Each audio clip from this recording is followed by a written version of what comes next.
Hello student, welcome to my another video. तो आज की ये तीसरी वीडियो है, ठीक है। एंड ये भी काफी इजी है।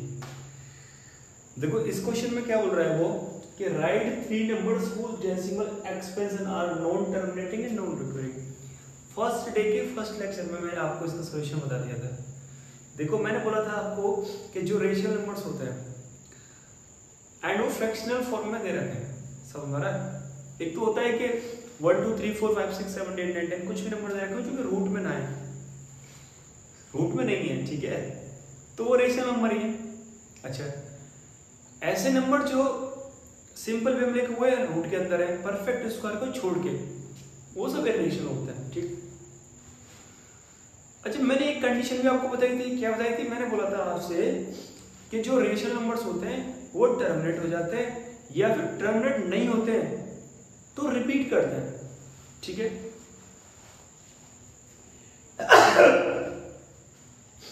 एंड मैंने इरेशनल के लिए कंडीशन बताई थी कि इरेशनल नंबर ना तो टर्मिनेट होते हैं और ना ही रिपीट होता है। ध्यान रखना, ना तो टर्मिनेट होता है और ना ही रिपीट होता है। अब वही 3 एग्जांपल पूछ रहा है, बहुत जल्दी खत्म हो जाएगा, लिखूंगा ना थोड़ी देर पीछे लिखूंगा। एक चीज बता रहा हूं मैं, देखो मैंने बहुत वीडियो देखी है ओझा सर की एंड दिलब्रिगेड की सर की एंड खान सर की भी काफी वीडियो देखता हूं मैं। देखो उनसे मैं इंस्पायर भी हूं। इंस्पायर क्यों? कि उन्होंने एक जो वे है ना पढ़ने का वो बदल दिया। अब बदलने से यह मतलब क्या है?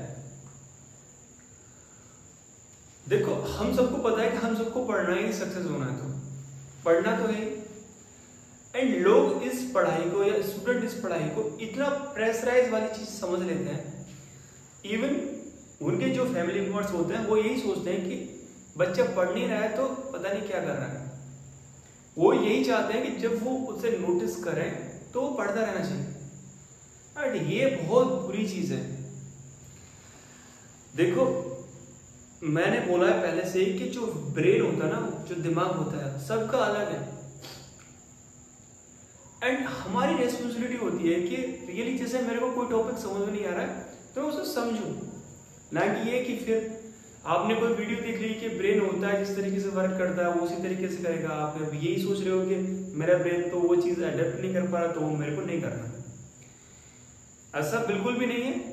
आप ऐसा हो सकता है कि आप एक डेफिनेशन को 10 मिनट में लर्न करते हो, कोई बंदा 2 मिनट में लर्न कर ले।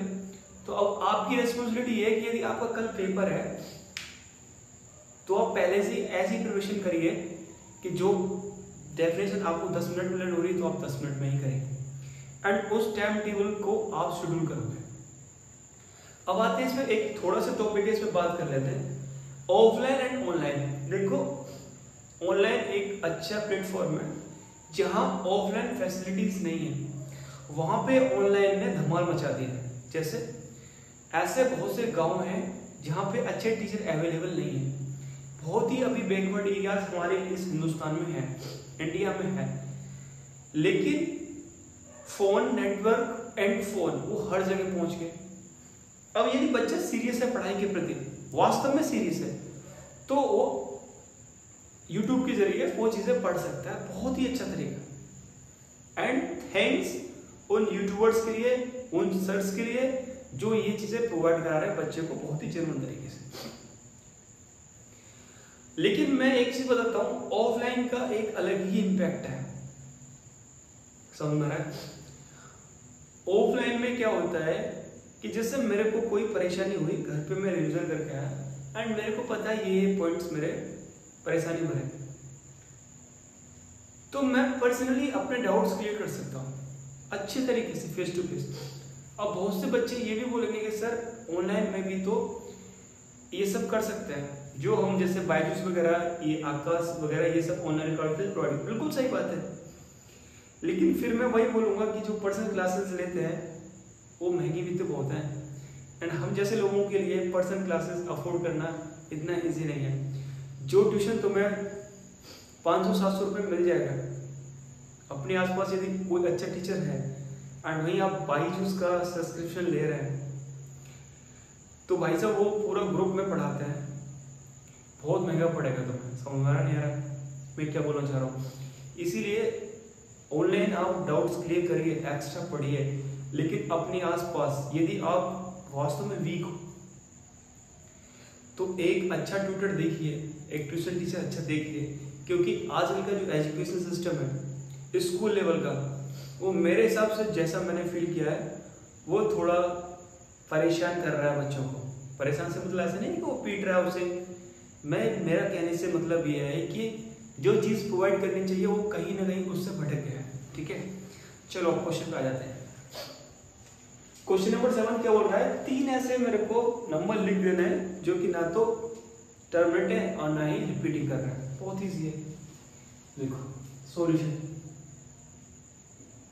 मैंने सपोज मैंने 3 लिखा, ठीक है, क्योंकि वो डेसिमल एक्सपेंशन बोल रहा है तो डेसिमल नंबर ही यूज करने पड़ेंगे इसमें।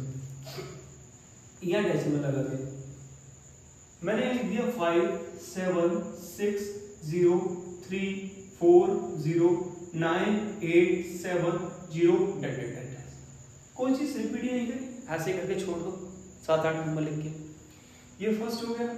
ऐसे 3 एग्जांपल दे रहे हैं, स्टार्टिंग से कोड यूज कर लेता हूँ 3 9 8 0 0 7 6 5 8 3 2 डेट।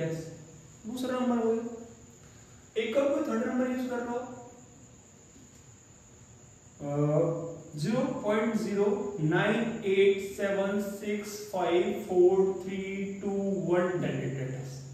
अब ये तो फिजूल की चीजें हैं, आप कुछ भी लिख सकते हो, सिर्फ कंसेप्ट आपको क्लियर होना चाहिए कि जब कोई डिजिट कोई नंबर ना तो रिपीट कर रहा है ना ही रिपीट कर रहा है, ना तो टर्मिनेट हो रहा है ना ही रिपीट कर रहा है, रिपीट कोई रिकरिंग बोल रहा है, ठीक है, तो ऐसी कंडीशन में वो इरेशनल नंबर होगा। एंड इरेशनल नंबर को जब भी हम डेसिमल एक्सपेंशन में लिखते हैं तो इसी तरीके से लिखा जाता है। आप कुछ भी लिख सकते हो, जरूरी नहीं यही रटो, कुछ भी, बस रिपीट नहीं करना चाहिए। वो समझ में नहीं आ रहा, होप करो कुछ अच्छे समझ में आ गया होगा। एंड मेरी क्लासेस थोड़ा सा मैं इसी तरीके से लेक्चर्स को इम्प्रूव कर रहा हूँ क्योंकि मैं भी सीख रहा हूँ। होप करो आप सबको ये सब चीज़ें पसंद आ रही होंगी। एंड पसंद आते हैं चैनल को सब्सक्राइब, बेल आइकन दबाना मत भूलना एंड शेयर जरूर कर देना। मिलते हैं नेक्स्ट वीडियो।